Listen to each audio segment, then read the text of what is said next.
In 4 years, Kai Cenat went from 1,000 viewers in his bedroom to shutting down Times Square, breaking every record on Twitch, and recently pulling in 1.1 million paid subscribers in a single month during his latest subathon. But something has shifted after Mafiathon 3. The king of authenticity is beginning to be questioned by the same audience that crowned him. Is the energy manufactured? Is the magic and genuine entertainment gone? In my eyes, this is a classic rendition of the throne being cursed. The bigger you get, the harder it is to feel authentic. And in Kai's world, authenticity is the product. So today we're breaking down the exact blueprint that made Kai Cenat one of the biggest streamers on the planet and the one thing that's threatening to destroy everything he's built. Welcome back, y'all. It's Roy again, and my aim is to break down how successful personal brands and founders achieve success for folks that want to follow the same path and level up. As a disclaimer, I do think that Kai and Speed are the goats of this modern IRL streaming world, but I can't lie to you, my algorithm has been filled with some interesting takes on Kai's brand over the past few weeks. I mean, once I seen this video from Internet Anarchist and a couple of the comments, I knew I had to make this video. But just as a bit of context, I think it's important that we understand how we even got to this point, and I think Low Tier God, another streamer, kind of sums it up pretty quickly for us. So let's go ahead and take a look. Once shit starts feeling manufactured and lose its authenticity, how can you take it serious? When you have the entire help of the industry, sponsors, big giant production, celebs, of course you're gonna hit it. It's manufactured. But specifically on his stream, it was 25% off of subs you actually could get for less. And I was the only person's chat that had it. When you have a machine behind you, anything's possible, bro. It's not even me hating, it's just, it is disingenuous. It's not a real sub goal. A real record wasn't hit. So after I seen that video, I had to do a little digging and I dove all the way into Kai's personal brand. And in my opinion, what I found was pretty shocking. So in this video, I'm going to be uncovering those 6 core success principles that I found studying Kai's personal brand on his way to the top of the streaming world, as well as discussing what exactly is the aura around his personal brand nowadays as he kind of sheds this underdog persona that so many people loved him for. And if you stick around for the whole video, I'm going to talk exactly about the dilemma that Kai is facing right now, where his authenticity is being questioned and how you can make sure yours never is. So if you're new here, make sure you hit that subscribe and that like button. Without further ado, let's just get right into it. So in studying Kai Cenat, one thing became apparent. This man really developed the blueprint if you want to achieve success in content creation or just streaming in general. Now, the reason why I love Kai's success past so much is because he literally went from 0 to breaking every streaming record imaginable. And in my eyes, this is the blueprint for building an empire from scratch, right? Kai is an example of coming up off of no connections,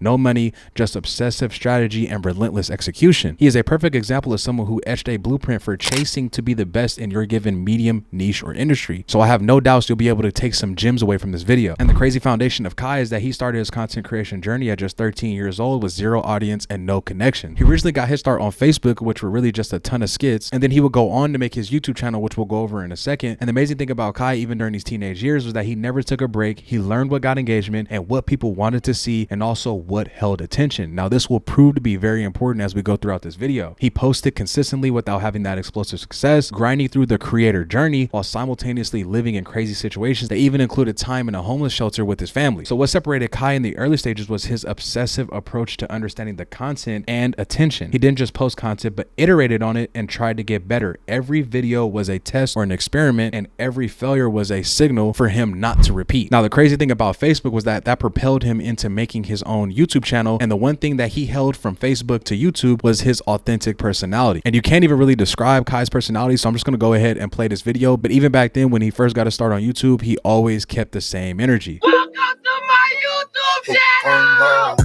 YouTube, it's your boy Kai here, AKA. Okay, so some people might think that is a lot, but I mean, it's Kai, right? He's over the top, he's loud. That's why people like him, because he has these grandiose reactions. But what I really want you to take away from that was that he was always aligned in authenticity and energy, right? He never switched up for no one. He never switched up for any platform. And that's the beautiful thing about Kai. Now, why is this 1.0 era of Kai, or why is the 1.0 era of any content creator important? During this era, you're going to hit 4 key principles that will help propel you into success in this content creation journey. And the first of those core pillars is the idea addicted pillar. When you start chasing this pillar, you're going to figure out very fast that if you do not have the right idea, or you don't have any ideas at all, you're not going to go very far. So when you're in your 1.0 era, you need to become idea addicted. You need to analyze what's working online. You need to study successful content creators in your niche, or just that you like in general. And then you also need to build a mental playbook of content strategies that have worked up until that point, or that you have seen work up until that point. And the great thing about the 1.0 era is that you don't even need to be super dialed in for this portion. You don't need crazy Notion boards. You don't need fancy fancy documents. You just need to be keeping a mental playbook of what you're seeing around you, what you see working, and then thinking about ways that you could spin it in your own little way. And then once you become idea addicted, you're going to start running experiments and you're going to fall in love with the data. But on the content creation path, you need to fall in love with the numbers. You need to fall in love with the graphs, the data, the analytics that these social platforms are going to provide for you, because you're going to treat every video as a test case, right? You're not going to just post. You're going to find out what worked, what got more views, what did my first 3 seconds and my best videos look like, etc., right? You need to start obsessing over the data in your 1.0 content creation journey. From there, you're going to find a breakthrough, right? You're going to find one or a couple videos or a couple of content pieces that perform very well for you. And that is what I call your breakthrough. That is what I call what you're going to start doubling down and AKA going all in on. And for Kai, his breakthrough was his college prank videos. And then he went all in by just straight dropping out of college to pursue streaming and content creation. Now, I'm not saying drop out of school and quit your job to pursue content full time once you hit this pillar. But what I am saying is that you need to be ready to go all in on what content is working for you in your specific niche. So that's going to move me right into Kai's success principle number 1 of 6,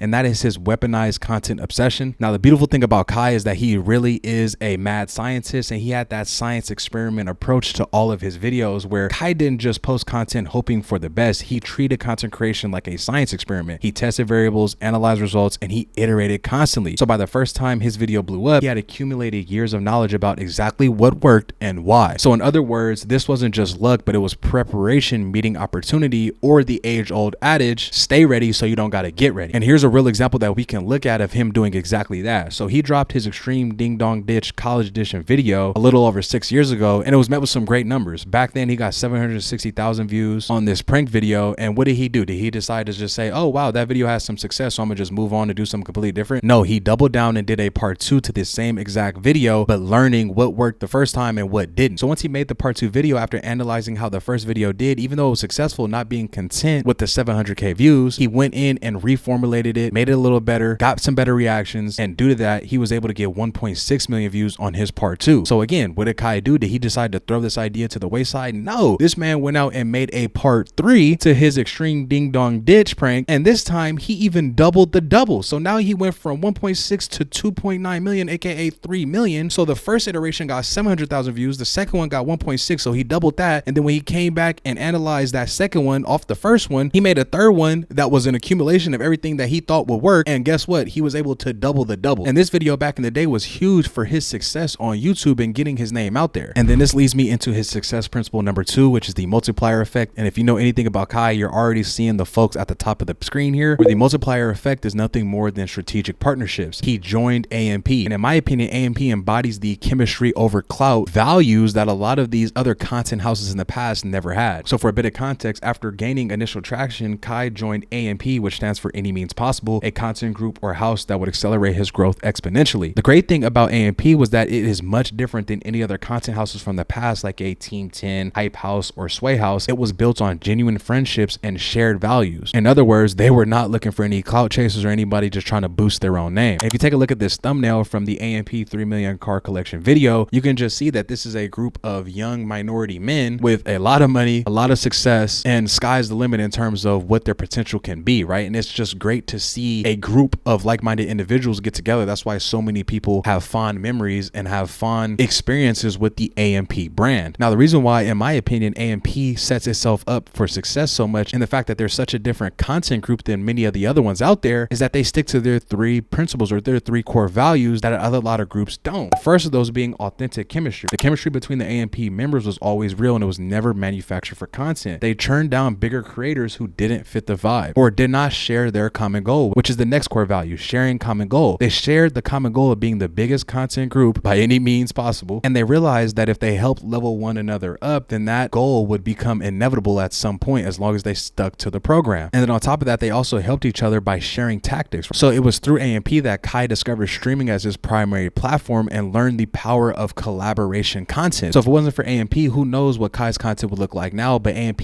definitely played a hand in establishing what Kai is today. And the thing that is so powerful with having a community around you, especially one that has a shared common goal to you, is that you can help leverage each other. But a lot of the times I hear folks say, well, Roy, I got boys that I'm around every day who have a good head on their shoulders, but we're all not trying to achieve the same thing. Not everybody wants to be a content creator. Not everybody wants to build a brand. Not everybody wants to be a streamer. And I completely understand that. And I think this video by Wallow gives a great example of what you can do as a community community when you have 3, 4, 5 strong folks in your corner, and how you can leverage one another to build something great. So let's take a look at that. You got to carry your whole neighborhood because you the only one to do something. And everybody counting on you for money. But imagine we got robbed. Then we got somebody over here they got a clothing line. Then we got somebody who is selling food. So now, for real, y'all can have your own events because you got the food, you got the music, you got the clothes, you got the podcast, whatever, you got the stream. Y'all got to start dealing with people and setting it up and saying, listen, man, this is the pack we making. In the next 24 months, we're going to be here. In the next 48 months, we're going to be here. But we're building collective. We got to have somebody in the crew that know how to do management, that know how to book shit,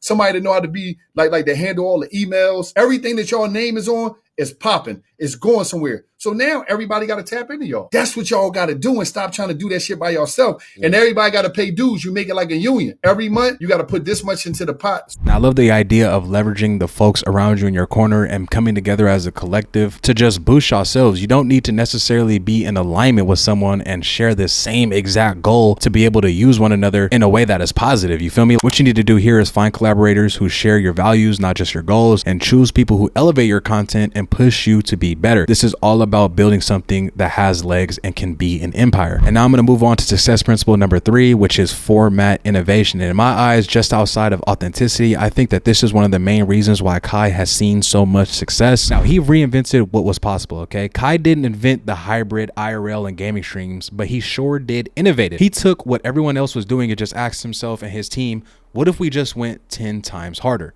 So he turned streaming into an actual production, right? Custom sets that look like movie studios, cinematic trailers with A-list celebrities that dropped like movie announcement, commercial breaks that were actually entertaining, role-playing segments that felt like you were watching an unscripted reality TV show. And the Elden Ring marathon wasn't just another Let's Play. It was 167 hours of genuine struggle, right? Because Kai isn't the best gamer ever. He recorded 1,701 deaths and a community watching someone that refused to quit. So with that mindset, I feel like every stream that he does became an experience, and it wasn't just content, right? That's the difference between Kai and others, is that you don't want to miss his streams. Like, you don't want to miss what happened live on that specific day. So he's made the format itself entertaining while turning every stream into an experience. And most importantly, he is the center of the content. He is why the viewers pour in, because the one thing that remains the same is that Kai is going to be there. He's going to have his authentic energy in the room with him. And in my eyes, this innovation created a moat around his content that was difficult for others to replicate. So incorporating talk show elements into his gaming streams, adding reality TV dynamics to create ongoing narratives, elevated production quality to movie level standards, made every stream feel like it was an appointment viewing. These are just some of the bullet points as to what Kai has done to inject his stream and inject his content pipeline into something that cannot be replicated by anyone else that is not named Kai. And that gets me into success principle number 4 that Kai has up to this point just done a beautiful masterclass in, and that is relatability at scale. So even with celebrities on stream and millions watching, Kai has maintained his authentic personality. He didn't change his energy or put people on pedestals. This consistency kept his core audience engaged even as he reached mainstream success. And the quote to remember for this is that the moment you start acting different is the moment you lose what made you special in the first place. And I feel like Kai understood that from day one. Now, whether talking to a friend or a global superstar, Kai's energy remained the same, genuine, unfiltered, and real. This relatability became his superpower as he scaled to millions of viewers. So many creators try to be something that they're not. The same way that Liver King is not natty, or how Belle Gibson didn't really have cancer, you cannot fall into the trap of acting with unauthentic behavior. Do not, and I repeat, do not try to be something that you aren't. Remember, the goal of life is to be paid simply for being you. You accomplish that by leaning into the shit that makes you you. And I could have chosen anything to prove this point, but here is a post from the Black Millionaire's Instagram page that says what? Kai Cenat says he refused to be paid for his BET award appearance because getting paid can compromise his authenticity and add pressure to speak positive. And then that perfectly leads me into his success principle number 5, where he went all in. Mafiathon 1 and 2, essentially going for broke or putting all your chips into the center of the table. So Kai's boldest move came with Mafiathon 3, a 30-day continuous streaming marathon that combined endurance, spectacle, and unpredictability. This was positioned as not just another long stream, but rather a cultural moment. So he had Mafiathon 1, which broke Twitch's subscription record with 306,000 subscribers, proving Kai could create appointment viewing on a massive scale through endurance, surprises, and genuine vulnerability / authenticity. Then he had that Union Square blemish somewhat on his name, where he drew thousands of fans that resulted in chaos and Kai's arrest. This moment tested his ability to handle the weight of his influence and responsibility. And then he came back from that and did Mafiathon 2, where he streamed from a $55 million mansion expansion with the even higher production value. Celebrities flocked, of course, and that included major names from music, sports, and entertainment. And each appearance within the Mafia-thon 2 became its own event inside of the event, right? It was like an inception. And that plays exactly into the success principle number 5, which is going all in on big bets, right? Kai didn't play it safe with incremental growth.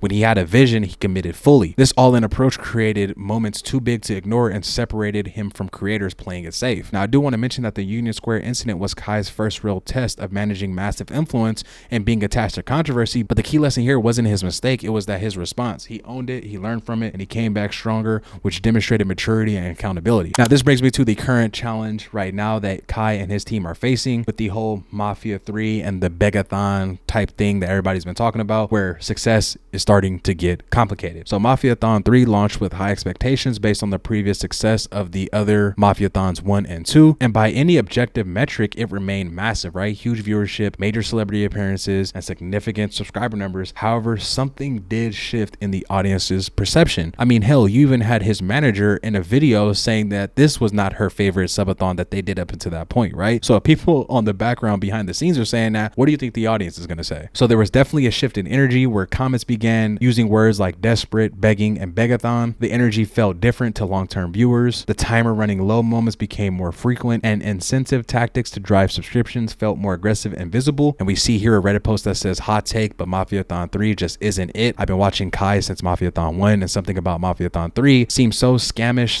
/ greedy. It seems very lazy and rushed to be put together. Almost the same content every day without any real entertainment like in the past. I expected more for it being the last. Then that brings me into his authenticity being questioned, right? Production quality was higher than ever, but some viewers felt like it came at the cost of spontaneity. Corporate partnerships were more visible and prominent, and guest appearances felt more promotional and less organic. So much of the talk around Mafia-thon 3 was those subscribers, and people were starting to make mashup clips of Kai somewhat begging for subscriptions. Take a look and be your own judge. It's kind of impossible to not be gifted a sub. Am I right? So if everybody in here that watches on the daily doesn't get, if we get to day 30, hey, I ain't gonna be gifted a sub, that's just crazy. Because we almost have as many subs as we do viewers right now. Kai Cenat's Mafia-thon 3 was a complete disaster, from multiple arguments breaking out on stream. Go in there. Upstate New York. See? To Kai Cenat literally spending the majority of his time on camera begging for subs. Okay, this is the point of a subathon. The subathon is just like this. Okay, now listen, chat. If it hits 0, the stream ends. But okay, if it don't hit 0, it continues. Each sub is 3 seconds, but y'all about to use a power hour, which for a whole entire hour, the seconds of a sub are double.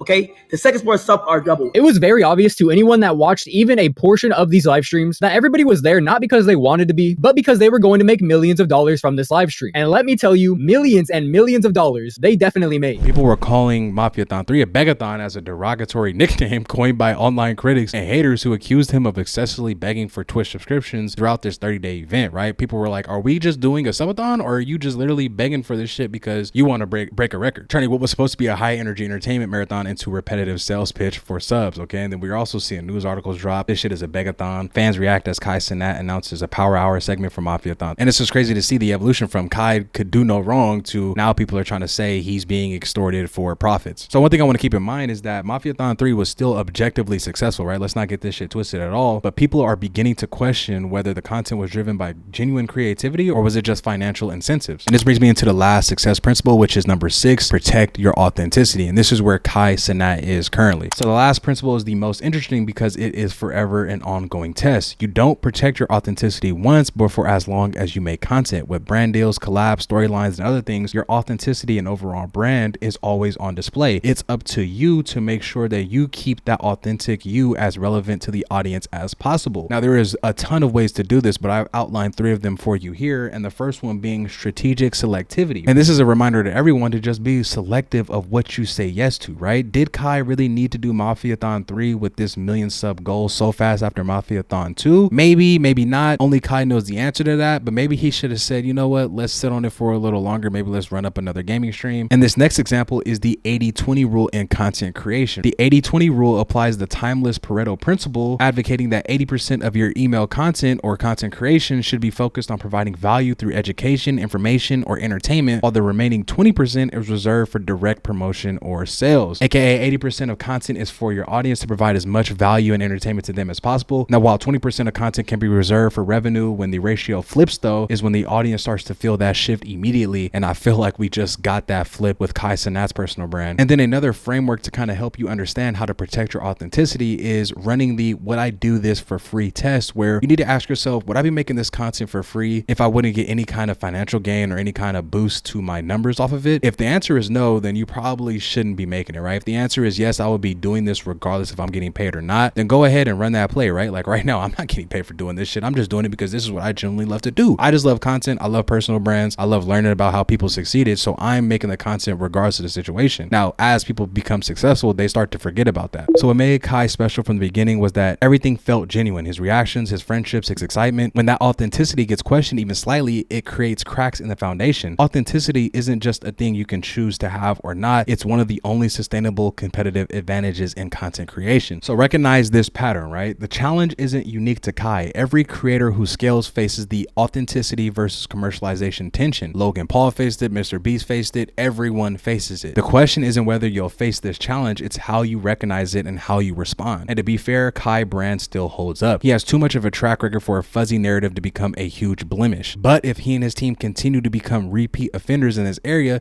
then it can morph into a much more damaging main narrative around the brand. But I do highly doubt that that happens though. Just as a summary as to what you can replicate from Kai's blueprint to being successful, use your weaponized obsession with content, study your craft obsessively for years before expecting results. You want to use strategic partnerships. You want to choose collaborators based on shared values and genuine chemistry, not just clout or numbers. You also want to do format innovation within your specific industry or niche. Don't just create content, reinvent how the content looks in that given area. You also want to be focused on relatability at scale. Stay grounded no matter how big you get. Do not let that clout bubble smack you over the head. Then you also want to make sure that you're going all in on big bets, pushing those chips to the center of the table when you feel as though it's necessary. So when you have that vision, commit fully, do not half-ass it. And then lastly, where Kai is at currently, you just want to make sure you protect your authenticity and remain you, right? At the end of the day, you are the content pillar. You are the one that everything revolves around. So make sure you're doing everything you need to do in order to protect your peace. Now, some warning signs as to what to watch out for while chasing this blueprint. Understand that you can become unfocused or unobsessed. To grow nowadays, you have to be the best it is at what you do. If you don't have that mindset, then you've already lost. Make sure that you're focused and you know what you want before you get started down this path. Also, on top of that, let's say you do get a little bit of traction, do not let corporate influences, aka brand deals, get in the way of clouding your vision or what you see for yourself and what you see for your community. You can very fast forget what resonated with your audience in the first place and why this whole thing even started. So make sure that you do not lose touch and you don't let corporate influences or brand deals get in between you and your goals. Remember that these are universal tests that every successful creator eventually faces. The question is whether you'll recognize them in time. So if you stayed around to the end, I got one more gem for you. What does this mean for you? Whether you're building a stream, a channel, a business, or a personal brand, these principles apply universally. You want to stay authentic above all else. You want to choose partners based off of values, not clout. You want to innovate constantly, own your mistakes, and protect what made you special. And the last lesson is that you can learn from both what worked in Kai's rise and what's being tested right now in his current challenge.